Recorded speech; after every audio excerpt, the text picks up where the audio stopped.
السلام عليكم ورحمة الله وبركاته. أعوذ بالله من الشيطان الرجيم. بسم الله الرحمن الرحيم. الحمد لله رب العالمين. الصلاة والسلام على أشرف المرسلين وعلى آله وصحبه ومن اتبعهم بإحسان إلى يوم الدين. أما بعد. اللهم اغفر لنا وارحمنا ولوالدينا ولمشايخنا ولأساتذتنا ولأزواجنا وذرياتنا ولمن ماتوا منا ولإخواننا ولأخواتنا ولجميع المصنفين الصالحين والعاملين والمفسرين والمحدثين والفقهاء والأئمة كلهم أجمعين. رب زدنا علما وحلما وفهما وعقلا وأدبا كاملا يا رب بالخير واختم بالسعادة. آمين برحمتك يا أرحم الراحمين. റഹ്മാൻ റഹീമായ റബ്ബ് നമ്മുടെ എല്ലാവിധ പാപങ്ങളും ദോഷങ്ങളും വിട്ടുപുറത്ത് മാഫാക്കി തരട്ടെ. പരിശുദ്ധ ഈ റമദാൻ മാസത്തിൽ കഴിവിന്റെ പരമാവധി ബാധകൾ ചെയ്യാനുള്ള ആരോഗ്യവും തൗഫീഖും സന്മനസ്സും അല്ലാഹു തആല നമുക്ക് പ്രദാനം ചെയ്യട്ടെ. അള്ളാഹുവിന്റെ താഴത്തിലും വൃത്തത്തിലുമായിട്ട് ആഫിയത്തോടു കൂടിയ ദീർഘായുസ് അള്ളാഹു നമുക്ക് പ്രദാനം ചെയ്യട്ടെ. അള്ളാഹു സുബ്ഹാനഹു വ തആല നമ്മുടെ മാതാപിതാക്കൾ, ഉസ്താദന്മാർ, ഭാര്യ സന്താനങ്ങൾ, സഹോദരി സഹോദരങ്ങൾ, മറ്റു നമ്മോട് ബന്ധപ്പെട്ടവർ, അവൻ്റെ വസിയത്ത് ചെയ്തു വന്ന് സ്നേഹിച്ചവർ, സഹായിച്ചവർ, നമ്മുടെ ശിഷ്യഗണങ്ങൾ, അവർക്കെല്ലാം അള്ളാഹു തആല എല്ലാ ദോഷങ്ങളും വിട്ടുകൊടുത്ത് മാഫായി കൊടുക്കുകയും അവരെയും നമ്മയും അള്ളാഹു തആല ഇത് വീട്ടിലും വിജയികളുടെ കൂട്ടത്തിൽ ഉൾപ്പെടുത്തുകയും ചെയ്യട്ടെ. അതുപോലെ നമ്മിൽ മരണപ്പെട്ടു പോയ നമ്മുടെ മാതാപിതാക്കൾ, ഉസ്താദന്മാർ, അവർക്കെല്ലാം അള്ളാഹു തആല മഗ്ഫിറത്തും ബർഹമത്തും നൽകി അനുഗ്രഹിക്കട്ടെ. അവരുടെ ഖബറിടം അള്ളാഹു തആല സ്വർഗ്ഗത്തോപ്പായി കൊടുക്കട്ടെ. അവരെയും നമ്മയും അള്ളാഹുവിൻ്റെ ജന്നത്തുൽ ഫിർദൗസിൽ ഒരുമിച്ച് കൂട്ടി അനുഗ്രഹിക്കട്ടെ. അള്ളാഹു സുബ്ഹാനഹു വ തആല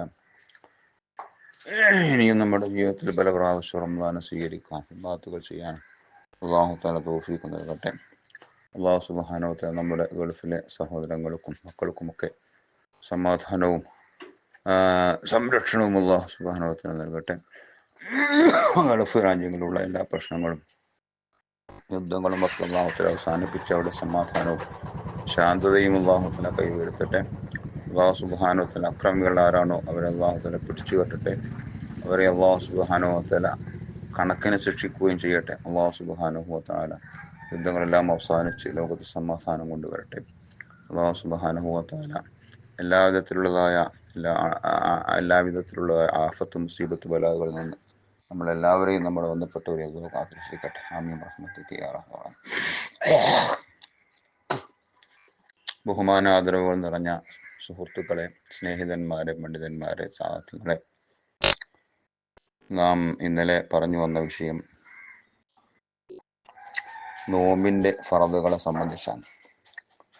നോമ്പിന്റെ ഫറദുകൾ രണ്ടാണെന്നും അതിൽ ഒന്നാമത്തെ ഫറദാകുന്ന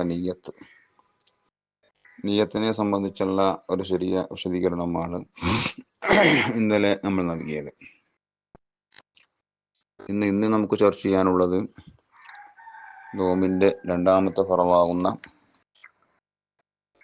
അൽ ഇംസാഖു അനിൽ മുഫ്തിറാത്തി, നോമ്പ് മുറിയുന്ന എല്ലാ കാര്യങ്ങളെ തൊട്ടും ഒഴിഞ്ഞു നിൽക്കുക, പിടിച്ചു നിൽക്കുക, ഒഴിവാക്കുക. അതാണ് രണ്ടാമത്തെ ഫറദ്. മുഫ്തിറാത്തുകൾ ഏതെല്ലാം ഉണ്ടോ, നോമ്പ് മുറിയുന്ന കാര്യങ്ങൾ ഏതെല്ലാം ഉണ്ടോ അതിനെല്ലാം വർജിക്കുക എന്നതാണ് രണ്ടാമത്തെ ഫറദ്. നോമ്പ് മുറിയുന്ന കാര്യങ്ങൾ എന്ന് പറയുമ്പോൾ അൽ മുഫ്തിറാത്തു അർബഅ, നോമ്പ് മുറിയുന്ന കാര്യങ്ങൾ 4 മഹാന്മാരായ പണ്ഡിതന്മാർ വിശദീകരിച്ചിട്ടുള്ളത്. അതിൽ ഒന്നാമത്തേത് അൽ ഇസ്തിഖാഅത്തു, ഉണ്ടാക്കി ഛർദ്ദിക്കലാണ്. ഉണ്ടാക്കി ഛർദ്ദിച്ചാൽ നോമ്പ് മുറിയും. തനിയെ ഛർദി വന്ന് ഛർദ്ദിച്ചത് കൊണ്ട് നോമ്പ് മുറിയില്ല. മൻ ഗലബഹുൽ ഖൈഉ ഫലാ ശൈഅ അലൈഹി, ഹദീസിൽ നബി സല്ലല്ലാഹു അലൈഹി വസല്ലം പറഞ്ഞു, നോമ്പുകാരന് ഛർദി അമിതമായി വരികയും പിടിച്ചു നിർത്താനാവാത്ത വിധം അവൻ ഛർദ്ദിക്കുകയും ചെയ്താൽ ഫലാ ശൈഅ അലൈഹി, അവന്റെ മേൽ ഒന്നും നിർബന്ധമില്ല, നോമ്പ് ബാത്തിലാവുകയില്ല എന്ന് പറഞ്ഞ ശേഷം അല്ലാഹു റസൂൽ പറഞ്ഞു, ഒമനിസ്തഖാഅ ഫല്യഖ്ളി, കരുതിക്കൂട്ടി ഛർദ്ദിച്ചാൽ അവൻ ഖളാ കൂട്ടട്ടെ എന്ന്. അപ്പൊ കരുതിക്കൂട്ടി ഛർദ്ദിക്കലാണ് നോമ്പ് മുറിയുന്ന ഒരു കാര്യം. കരുതിക്കൂട്ടി ഛർദ്ദിക്കുന്നത് കൊണ്ടാണ് നോമ്പ് മുറിയുക. ഇനി ഛർദിക്കൂട്ടി അല്ലാതെ അമിതമായിട്ട് ഛർദി വന്നാൽ ഛർദിച്ചതിൻ്റെ ശേഷം അവൻ്റെ വായ കൊപ്പിളിച്ച് ശരിയായ നിലക്ക് ശുദ്ധീകരിക്കണം. കാരണം ഛർദിച്ചത് നജസാണല്ലോ. ഛർദിക്കുമ്പോൾ ആ നജസ് അവൻ്റെ വായിലായിട്ടുണ്ടാവും. ആ വായിൽ ആ നജസോട് കൂടെ തുപ്പുനീര് വിഴുങ്ങിയാൽ അവൻ്റെ നോമ്പ് മുറിയും. അതുകൊണ്ട് ഛർദിച്ചാൽ ഉടനെ തന്നെ അവൻ്റെ വായ നല്ലവണ്ണം കൊപ്പിളിച്ച് കഴുകി എല്ലാ നജസുകളിൽ നിന്നും ശുദ്ധി വരുത്തേണ്ടതാണ്. എന്നാൽ ആ നോമ്പിന് യാതൊരു കുഴപ്പവുമില്ല. ഉണ്ടാക്കി ഛർദിച്ചാൽ നോമ്പ് മുറിയും. റമദാനിൻ്റെ പകലൊക്കെ ബ്രഷ് ചെയ്യുമ്പോൾ, രാവിലെയും മറ്റൊക്കെ ബ്രഷ് ചെയ്യുമ്പോൾ നമ്മൾ സൂക്ഷിക്കണം. ചില ആളുകളും ബ്രഷ് ഇങ്ങനെ നാവ് വടിക്കുന്ന സമയത്ത് ഉള്ളോട്ടിട്ട് ഉള്ളിൽ നിന്ന് നാവിനെ വടിച്ചെടുക്കുമ്പോൾ എന്നൊക്കെ പറഞ്ഞിട്ട് ചിലപ്പോൾ ഛർദിച്ചു പോകും. ഉള്ളിൽ നിന്ന് വല്ലതും പുറത്തേക്ക് വന്നു പോകും. അങ്ങനെ വന്നു പോയാൽ അത് ഉണ്ടാക്കി ഛർദിക്കുന്നതിൽ പെട്ടതാണ്. അത്തരം കാര്യങ്ങളൊക്കെ നമ്മൾ സൂക്ഷിക്കണം. അതുകൊണ്ട് നോമ്പ് മുറിയും. പിന്നെ രണ്ടാമത്തത് അൽ ജിമാഉ. ജിമാ ചെയ്യലാണ്, സംയോഗം ചെയ്യലാണ്. നോമ്പ് പകല് കാലത്ത് നോമ്പോട് കൂടെ ജിമാ ചെയ്താൽ, ഭാര്യയുമായിട്ട് ബന്ധപ്പെട്ടാൽ, സംയോഗം ചെയ്താൽ അവൻ്റെ നോമ്പ് മുറിയുമെന്ന് മാത്രമല്ല, ആ മുറിഞ്ഞ നോമ്പ് വേഗത്തിൽ ഖളാ വീട്ടൽ ഇരുവർക്കും നിർബന്ധമാണ് എന്ന് മാത്രമല്ല, ആ ജിമാഅ് കൊണ്ട് നോമ്പ് മുറിച്ചതിന് കഫാറത്ത് കൊടുക്കൽ പുരുഷന്റെ മേൽ, സ്ത്രീയുടെ മേലില്ല, പുരുഷന്റെ മേൽ നിർബന്ധമാവുകയും ചെയ്യും. സ്ത്രീയുടെ മേൽ കഫാറത്തില്ല. എന്താണ് കഫാറത്ത്? വലിയ ഗൗരവമുള്ള സംഗതിയാണ് കഫാറത്ത്. നമുക്കറിയാം, മുഅ്മിനായ ഒരു അടിമയെ സ്വതന്ത്രനാക്കലാണ് കഫാറത്ത് ചെയ്യേണ്ടത്. കാലത്ത് അടിമകളില്ലാത്തത് കൊണ്ട് അതിന് സാധ്യമല്ല. അതിന് കഴിയാത്തവൻ തുടർച്ചയായി 2 മാസം നോമ്പ് നോൽക്കണമെന്നാണ് കഫാറത്ത്. തുടർച്ചയായി 2 മാസം നോമ്പ് നോക്കുക എന്ന് പറയുമ്പോൾ 59 നോമ്പ് നോറ്റിട്ട് 60ാമത്തെ നോമ്പ് നോൽക്കാൻ അവന് കഴിയാതെ വന്നു പോയാൽ, എന്തെങ്കിലും കാരണങ്ങളെ കൊണ്ടോ മറ്റോ കഴിയാതെ വന്നാൽ, ഇനി ആ ഒരു നോമ്പ് നഷ്ടപ്പെട്ടതിൻ്റെ പേരിൽ അവൻ ആദ്യം മുതൽ തുടങ്ങേണ്ടി വരും. ഇതുവരെ 53 നോറ്റതും പരിഗണിക്കൂല. കാരണം തുടർച്ചയായിട്ട് 60 നോമ്പ് നോക്കുക എന്ന് പറഞ്ഞാൽ തുടർച്ച അവിടെ മുറിഞ്ഞുപോയി. വലിയ പ്രയാസകരമായ ഒരു കഫാറത്താണ്. ഈ 2 മാസം തുടരെ നോമ്പ് നോക്കാൻ ആരോഗ്യപരമായോ മറ്റോ കഴിവില്ലാത്തവനാണെങ്കിൽ അവൻ 60 മിസ്കീന്മാർക്ക് ഓരോ മുദ്ദ് വീതം, അഥവാ 750 ഗ്രാം വീതം അരി ദാനം ചെയ്യണം. നോമ്പ് നോക്കാൻ കഴിയാത്തവനെ അങ്ങനെ ചെയ്യാൻ പറ്റുള്ളൂ. അതാണ് 3ാമത്തെ കഫാറത്ത്. ഈ കഫാറത്ത് നിർബന്ധമാണ്. ഇത് റമദാൻ നോമ്പിനെ ജിമാഅ് കൊണ്ട് നാശമാക്കിയാൽ അവനുള്ള കഫാറത്താണ്. ഖളാ വീട്ടുന്ന നോമ്പോ അല്ലെങ്കിൽ നേർച്ചയായ നോമ്പോ മറ്റുള്ളതാ നോമ്പുകളോ അല്ലെങ്കിൽ കഫാറത്തായിട്ട് നോക്കുന്ന നോമ്പുകളോ ജിമാഅ് കൊണ്ട് ഇങ്ങനെ മുറിച്ചാൽ ഈ കഫാറത്ത് വുജൂബില്ല. റമദാൻ നോമ്പിനെ മുറിച്ചവർക്ക് മാത്രമേ നിർബന്ധമുള്ളൂ. ഇനി റമദാനിൽ തന്നെ ഒരാൾ ജിമാഅ് ചെയ്യാൻ ഉദ്ദേശിക്കുകയും കുറ്റകരമായ കാര്യം ചെയ്യാൻ ഉദ്ദേശിക്കുകയും അതിൻ്റെ മുമ്പായി വെള്ളമോ മറ്റോ കുടിച്ചവൻ നോമ്പിനെ മുറിക്കുകയും പിന്നീട് അവൻ ജിമാഅ് ചെയ്യുകയും ചെയ്താൽ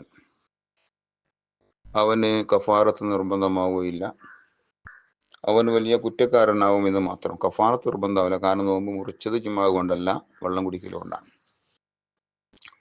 മനഃപൂർവ്വം വെള്ളമോ ഭക്ഷണമോ കഴിച്ചാൽ, അങ്ങനെ നോമ്പ് മുറിച്ചാൽ കഫാറത്ത് നിർബന്ധമില്ല എന്നാണ് നമ്മുടെ മദ്ഹബ്. ഹനഫിയ മദ്ഹബിൽ അവിടെയും കഫാറത്ത് നിർബന്ധമായിട്ട് വരും. അപ്പൊ ജിമാഅ് എന്നത് വളരെ ഗൗരവത്തിലും സൂക്ഷിക്കേണ്ട ഒരു സംഗതിയാണ്.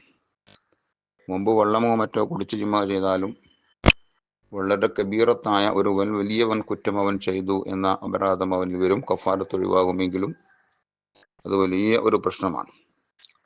അപ്പൊ നോമ്പ് മുറിയുന്ന 2ാമത്തെ കാര്യം ജിമാഅ് ആണ്. അതെല്ലാം റമദാന്റെ പകലിൽ നാം സൂക്ഷിക്കുകയും അതിലേക്ക് ഇടവരുന്ന കാര്യങ്ങൾ നാം ഒഴിവാക്കുകയും ചെയ്യേണ്ടതാണ്.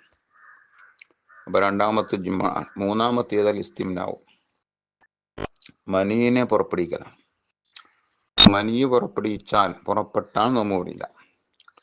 ഉദാഹരണം, ഇപ്പോൾ ഉറക്കിലോ മറ്റോ സ്ഖലനമുണ്ടായി, അല്ലെങ്കിൽ അവന്റെ കണ്ണിൽ ഒരു സ്ത്രീയുടെ ദർശനം വന്നു, ഒരു സ്ത്രീയിലേക്ക് ദർശിച്ചപ്പോൾ അവളെ ഭംഗിയിലോ മറ്റോ ആകൃഷ്ടനായി അവനും അറിയാതെ സ്ഖലനമുണ്ടായി, അല്ലെങ്കിൽ ഉറക്കുന്ന സമയത്ത് അവനക്ക് സ്വപ്നമോ മറ്റോ കണ്ട് സ്ഖലനമുണ്ടായി, അതുകൊണ്ട് നോമ്പ് മുറിയില്ല. മനീനെ പുറപ്പെടുവിക്കലാണ് നോമ്പ് മുറിക്കുന്ന കാര്യം.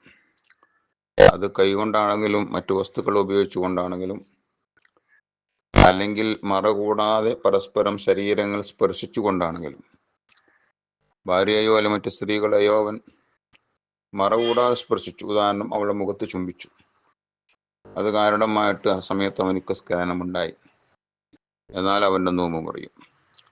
എന്നാൽ മനീയ് പുറപ്പെടുന്നതിൻ്റെയും ആമുഖമായി വരുന്ന മതിയുണ്ട്, മതജലം. മതി പുറപ്പെടൽ കൊണ്ട് നമ്മുടെ മദ്ഹബിൽ നോമ്പ് മുറിയില്ല. മാലിക്കി മദ്ഹബിൽ നോമ്പ് മുറിയുമെങ്കിലും മതി പുറപ്പെട്ടാൽ നമ്മുടെ മദ്ഹബിൽ നോമ്പ് മുറിയില്ല. എങ്കിലും മാലിക് മദ്ഹബിൽ മുറിയുമെന്നുണ്ടായത് കൊണ്ട് നാം അത് സൂക്ഷിക്കേണ്ടതുണ്ട്. ഇനി സ്പർശനത്തോടുകൂടി വസ്ത്രത്തിന്റെയോ മറ്റോ മുകളിൽ മറയോടുകൂടിയാണ് സ്പർശിച്ചതെങ്കിൽ, അസമയത്താണ് മനി പുറപ്പെട്ടതെങ്കിൽ നോമ്പ് മുറിയില്ല. മറ കൂടാതെ ശരീരം പരസ്പരം ചേർന്നുകൊണ്ട് സ്പർശിക്കുകയും അസമയത്ത് മനി പുറപ്പെടുകയും ചെയ്താലാണ് നോമ്പ് മുറിയുക. അതുകൊണ്ട് തന്നെ നോമ്പ് കാലത്ത് ഭാര്യയെ ചുംബിക്കൽ കറാഹത്താണ്. പകൽ സമയത്ത് നോമ്പോടുകൂടെ ഭാര്യയെ ചുംബിക്കൽ കറാഹത്തുണ്ട്. തന്റെ ശഹ്വത്ത് വികാരം ഇളകി വരും, പുറപ്പെടും, അത് മറ്റ് അനാശാസ്യങ്ങളിലേക്ക് നീങ്ങും എന്ന് ഭയമുള്ള ഒരു വ്യക്തിയാണെങ്കിൽ അവനക്ക് ചുംബിക്കൽ ഹറാമുമാണ്. ഇതാണ് ഫുഖഹാക്കൾ അതിനെ സംബന്ധിച്ച് വിധി പറഞ്ഞിട്ടുള്ളത്. ബഹുമാനപ്പെട്ട സയ്യിദുനാ ഉമർ റളിയല്ലാഹു അൻഹു ഒരിക്കൽ നബി സല്ലല്ലാഹു അലൈഹി വസല്ലം തങ്ങളെയും സിദ്ദീഖ് റളിയല്ലാഹു അൻഹുവും ഉമർ റളിയല്ലാഹു അൻഹു മൂന്നാളും കൂടി നിൽക്കുന്ന ഒരു സ്വപ്നം കണ്ടു. ഉമർ റളിയല്ലാഹു അൻഹു സ്വപ്നം കാണുകയാണ്. അല്ലാഹു റസൂൽ അവിടെ നിൽക്കുന്നു, തങ്ങളുടെ അപ്പുറത്തും ഇപ്പുറത്തുമായി സിദ്ദീഖ് തങ്ങളുമുണ്ട്, ഉമർ റളിയല്ലാഹു അൻഹുമുണ്ട്. അല്ലാഹു റസൂൽ സിദ്ദീഖ് തങ്ങളിലേക്ക് ഇങ്ങനെ തിരിയുകയും അദ്ദേഹത്തോട് സംസാരിക്കുകയും അദ്ദേഹത്തിനോട് മുഖത്ത് നോക്കി ചിരിക്കുകയൊക്കെ ചെയ്യുന്നുണ്ട്. പക്ഷെ ഉമർ റളിയല്ലാഹുവിലേക്ക് തിരിഞ്ഞു നോക്കുന്നില്ല. ഉമർ റളിയല്ലാഹു അൻഹുവിനെ അവിടെ കണ്ട ഭാവം നടിക്കൊന്നുമില്ല. ബഹുമാനപ്പെട്ടവർക്ക് വല്ലാതെ സങ്കടം വന്നു. സ്വപ്നത്തിലാണ്, വല്ലാത്ത സങ്കടം വന്നു. മഹാനവറുകൾ ചോദിച്ചു, യാ റസൂലല്ലാഹ്, അല്ലാഹു റസൂലേ, ഈ പാവപ്പെട്ട ഉമറിലേക്ക് എന്തുകൊണ്ട് തങ്ങൾ തിരിഞ്ഞു നോക്കാതിരിക്കുന്നത്? ഉമറിനെ തങ്ങൾ എന്തുകൊണ്ട് അവഗണിക്കുന്നു എന്ന് ചോദിച്ചപ്പോ അല്ലാഹു റസൂൽ പറഞ്ഞ എന്താണ്? ഖബ്ബൽത സൗജതക വഅന്ത സായിമ്. ഈ ഉമറെ, നോമ്പുകാരനായിക്കൊണ്ട് നീ നിന്റെ ഭാര്യയെ ചുംബിച്ചവനാണ്, കറാഹത്ത് ചെയ്തവനാണ്. അതുകൊണ്ടാണ് ഞാൻ നിന്നിലേക്ക് നോക്കാത്തത് എന്ന് അതിനെക്കുറിച്ചുള്ള അനിഷ്ടം പ്രകടിപ്പിച്ചുകൊണ്ട് നബി സല്ലല്ലാഹു അലൈഹി വസല്ലം തങ്ങൾ പറഞ്ഞത് സ്വപ്നത്തിലാണ് കണ്ടതെങ്കിലും മഹാന്മാരുടെ സ്വപ്നങ്ങളൊക്കെ യഥാർത്ഥ്യമായിരിക്കുമല്ലോ, അതിൽ സംശയമില്ല. അപ്പോൾ നോമ്പ് മുറിയുന്ന 3 കാര്യങ്ങൾ നമ്മൾ പറഞ്ഞത്. ഒന്നാമത്തേത് ഉണ്ടാക്കി ഛർദ്ദിക്കൽ, രണ്ടാമത്തേത് സംയോഗം ചെയ്യൽ, മൂന്നാമത്തേത് മനി ഏതെങ്കിലും വിധേന പുറപ്പെടുവിക്കൽ. ഇനി 4-മത്തെ കാര്യം കൂടി ബാക്കിയുണ്ട്. നോമ്പ് മുറിയുന്ന 4-മത്തെ കാര്യം ഉസൂലു ഐനിൻ ഇലാമ യുസമ്മ ജൗഫൻ മിൻ മൻഫദിൻ മഫ്തൂഹിൻ.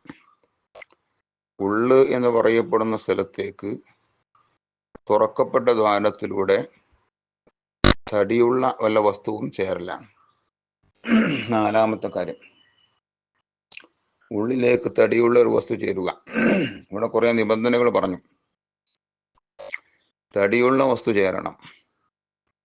ഒരു വസ്തുവിന്റെ അസർ, അടയാളമോ ഒരു വസ്തുവിന്റെ രുചിയോ മറ്റോ ചേർന്നുകൊണ്ട് നോമ്പ് മുറിയില്ല. തടിയുള്ള ഒരു വസ്തു ചേരുക എന്നാണ്. ഏതിൽ ചേരണം?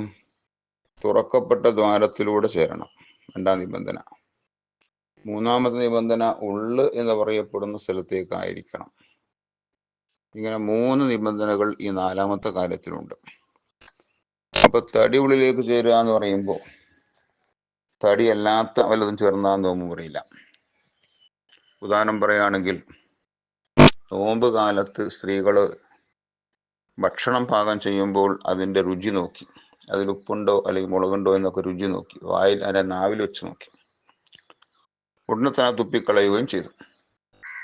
അപ്പൊ അതിന്റെ ആ രുചി അവന്റെ തൊണ്ടയിലേക്ക് ഇറങ്ങി, ഉള്ളിലേക്ക് ഇറങ്ങി. അതുകൊണ്ട് വിരോധമില്ല. പക്ഷേ നോമ്പ് കാലത്ത് ഭക്ഷണത്തിന് രുചി നോക്കൽ കറാഹത്തുണ്ട്.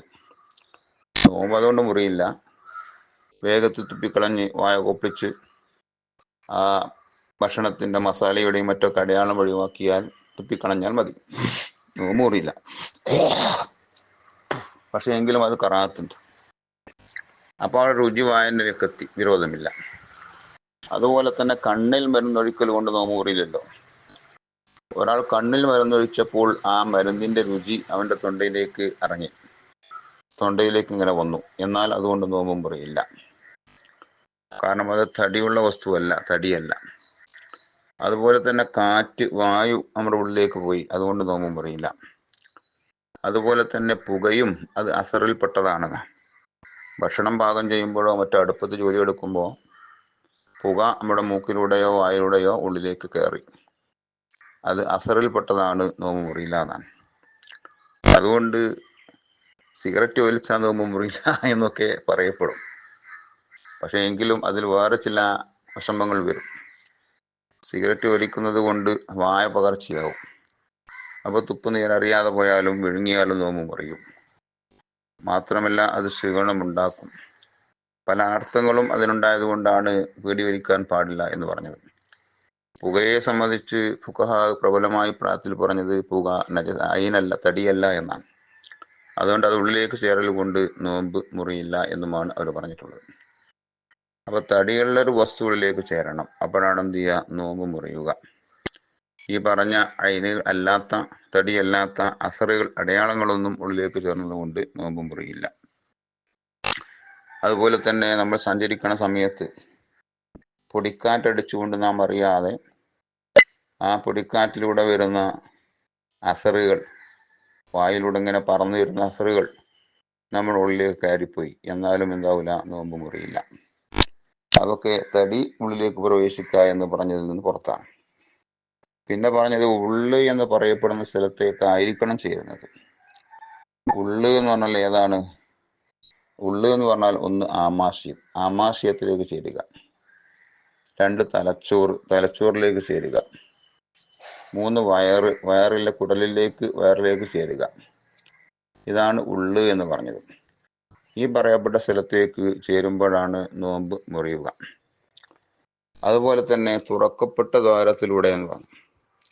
തുറക്കപ്പെട്ട ദ്വാരങ്ങൾ എന്ന് പറഞ്ഞാൽ ഏതൊക്കെയാണ്? ഒന്ന് മൂക്ക്. മൂക്കിലൂടെ ആ മൂക്കിന്റെ എല്ല് നമ്മൾ തൊട്ടാൽ ഇങ്ങനെ എല്ല് കാണും. അതുവരെ വല്ല വസ്തുവും കയറിയത് കൊണ്ട് നോമ്പ് മുറിയില്ല. അതെല്ലാം പുറഭാഗങ്ങളിൽ പെട്ടതാണ്. മൂക്കിൽ എല്ലിന്റെയും അപ്പുറത്തേക്ക് അല്ലെങ്കിൽ എല്ലിന്റെ ഉള്ളിലേക്ക് വല്ല വസ്തുവും കയറിയാൽ നോമ്പ് മുറിയും. അതുപോലെ തന്നെ ചെവി, തുറക്കപ്പെട്ട ദ്വാരം ഒന്ന് ചെവിയാണ്. ചെവി, ചെവി എന്ന് പറഞ്ഞത് ചെവിയിലും അതുപോലെ തന്നെ നമ്മൾ വിരലിങ്ങനെ ചെവിയിലിട്ടാൽ ആ വിരൽ എത്രത്തോളം ഉള്ളിലേക്ക് പ്രവേശിക്കുന്നുവോ അത്രത്തോളം പോയാൽ നോമ്പ് മുറിയില്ല. അതിന്റെ അപ്പുറത്തേക്ക് ആ ചെവിയിലെ ചെപ്പിയെടുക്കാൻ ബഡ്സുകളോ മറ്റോ ഇടുകയാണെങ്കിൽ നോമ്പ് മുറിയും. എന്നാൽ ഇന്ന് ഫോൺ വിളിക്കുന്ന സമയത്ത് നമ്മുടെ ചെവിയിൽ എയർഫോൺ വെക്കാറുണ്ട്.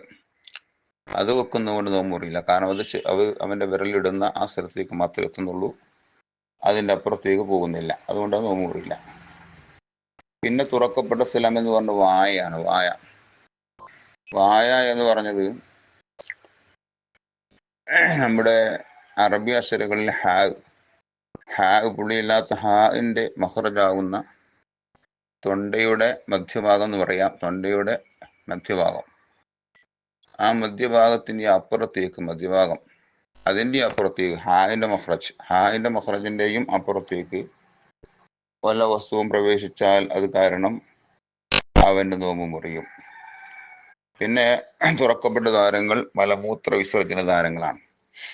മലമൂത്ര വിസർജന ദ്വാരങ്ങളിലൂടെ ഉള്ളിലേക്ക് വല്ലതും കയറിയാലും നോമ്പ് മുറിയും.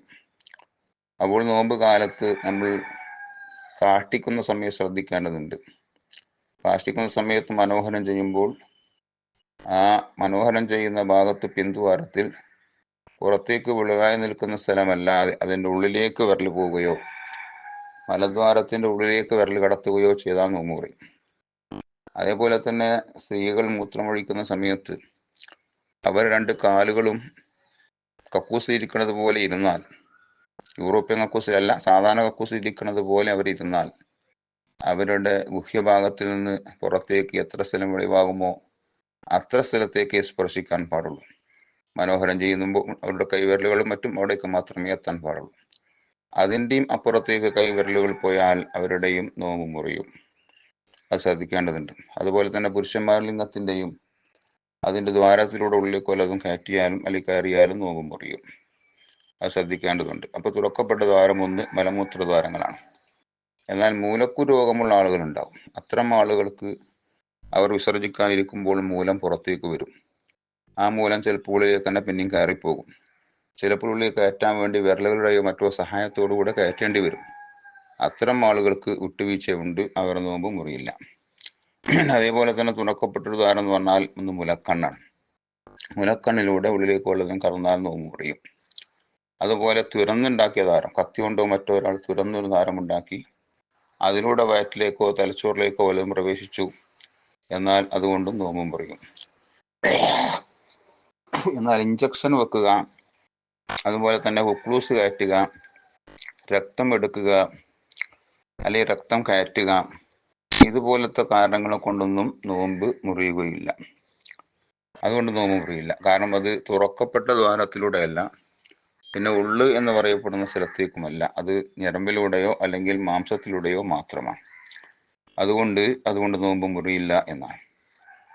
പിന്നെ ഈ പറയപ്പെട്ട സ്ഥലത്തൂടെ വെള്ളം കിടക്കുമ്പോൾ നാം ശ്രദ്ധിക്കേണ്ടതായ ചില പ്രത്യേക കാര്യങ്ങളും കൂടിയുണ്ട്. ഇൻഷാ അല്ലാഹ് നമുക്ക് പിന്നീട് പറയാം. അല്ലാഹു തൗഫീഖ് ചെയ്യട്ടെ. അസ്സലാമു അലൈക്കും വറഹ്മത്തുള്ളാഹി.